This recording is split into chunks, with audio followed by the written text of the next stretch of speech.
Ito ang kwento ko kung saan ako namamalagi.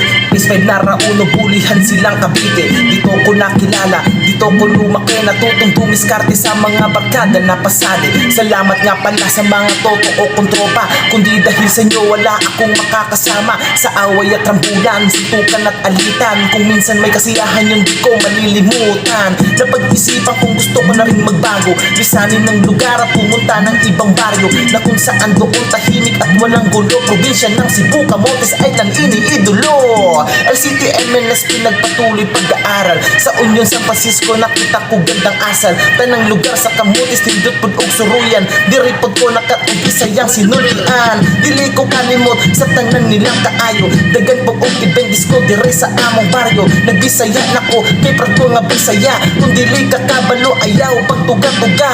Eto na ko ngayon, ang laki ng pinagbago. Ang dating tarantado ay naging